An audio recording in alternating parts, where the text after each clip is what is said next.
안녕하세요. 원자 열정적인 하필석입니다.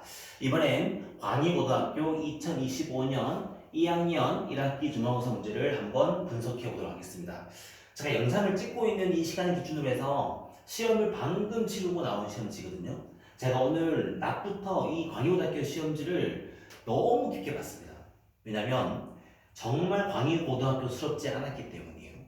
광희고등학교가 이번에는 객관식 18문제에 서술형 3문제에서 서술형 30점을 배점으로 한 문제가 나왔고요.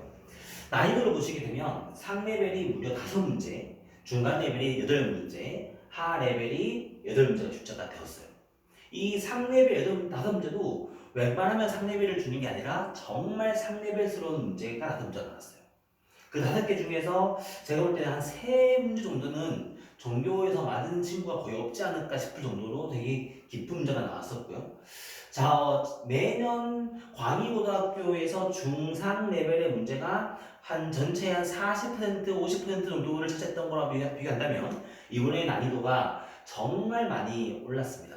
제가 뒤에 한번 언급을 하겠지만 제가 볼 때는 80점이 돼야지만 1등급이 나올 수 있을 정도로 난이도가 되게 높았다라고 보실 수가 있을 것 같은데 조금 디테일하게 단원별로 보시게 되면 지수와 로그 챕터에서 문제가 출제가 되었고요. 삼각함수 문제에서 7문제 출제가 되었죠. 지수 로그에서 14문제 출제가 되었고 난이도로 보시면 아시겠지만 삼각함수보다는 지수 로그에 예상했던 것처럼 어려운 문제가 많이 집중이 되었던 것은 사실인데 결국엔 지수 로그 문제든 삼각함수 문제든 결국에는 그래프와 함수의 문제였다라고 보실 수가 있을 것 같아요.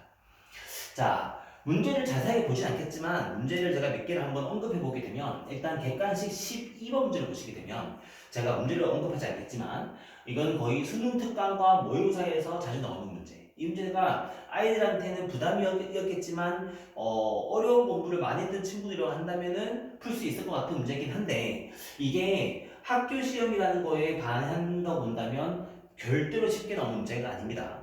그렇기 때문에 이런 문제들도 있었고요.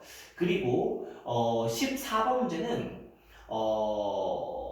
정말 이차함수 문제인데 제가 볼 땐 이 문제를 풀 수 있는 친구가 많지 않았을 거예요. 이 문제가 시간적으로도 되게 많이 걸릴 거예요. 문제를 풀 수도 있겠지만 저도 사실 이 문제를 풀어봤더니 제가 이 문제를 푸는데 한 3, 4분 정도 걸렸던 것 같아요. 제가 한 3, 4분 걸리면 아이들은 한 5분 넘게 걸린다는 뜻인 거죠. 다시 말하면 이 문제는 객관식 14번이기도 했고 정말 시간적으로도 되게 큰 부담을 가지고 있었던 문제였다고 보시면 됩니다. 보시면 아시겠지만 시간적으로 정말 부담스러웠던 문제였다.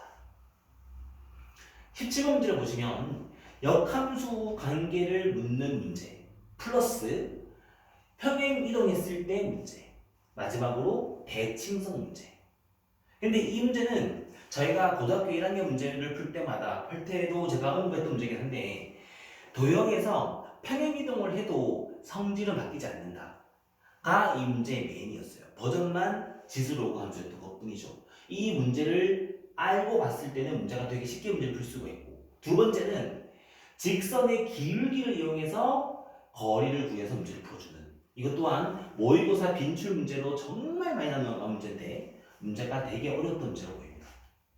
제가 영상은 문제를 풀이 영상이 아니기 때문에 이런 문제들이 출제가 되었다고 하는 건데 제가 사실 언급 안 했지만 사실은 객관식 18번이 제일 어려웠어요. 객관식 18번 제가 언급조차 안 하는 이유가 뭐냐면 객관식 18번은 단언컨대 아이들이 알고 풀었던 친구가 전교에 3명이 없습니다.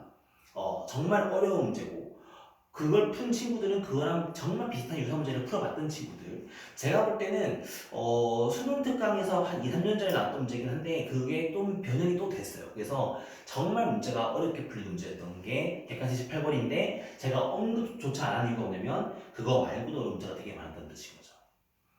자, 기존에 비해서 난이도가 되게 높았습니다. 최상위 문제가 없고 모의고사에서 중킬러급의 문제가 없을 수도 있지만 그래도 3레벨 문제가 5문제가 나오면서 아이들이 느끼는 체감 난이도는 정말 어려웠을 거라고 보이고요. 아까 제가 언급을 했지만 80점대는 나와야지만 1등급 혹은 70점 후반대까지도 1등급까지 내려갈 수도 있어요.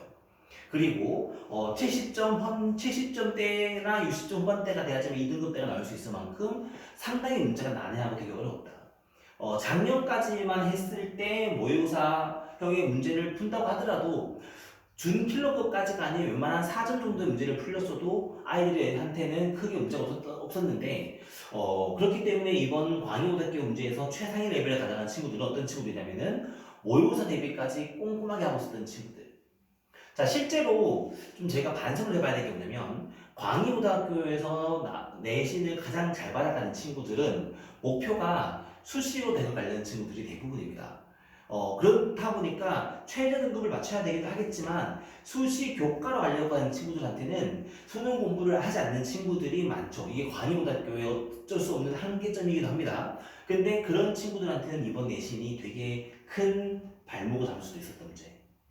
사실 저희 학원 아이들도 되게 많이 당황을 하고 있는 중이기도 하고 제가 사실 문제 하나하나를 다 보면서 애들 시험지에서 보면서 이 문제를 왜 틀렸는지를 다 확인하고 있는데 이 문제는 결국에는 광의고뿐만이 아니고 이제는 정말 누가 더 단단한 수학적인 기본기를 가지고 있냐, 고등학교 1학년 때 가져야 할 이차함수와 함수의 해석력을 누가 더 잘 가지고 있냐, 그런 것들을 보는 문제이기 때문에 이제는 절대로 중학교 때부터 공부를 쉬엄쉬엄해서는 광의고등학교조차도 높은 점수를 가져갈 수 없다는 게 판명이 났죠. 저희가 해야 될 일이 좀 더 많아진 것 같습니다. 광의고등학교 친구들은 이번에 조금 적지 않은 충격을 먹었을 것 같긴 한데 반대로 말하면 이번 기회를 통해서 수학 공부를 하는 마음가짐과 자세를 조금 깊게 갈 수도 있지 않을까라는 그런 좋은 방향에서의 기도를 한번 해볼 수도 있을 것 같습니다.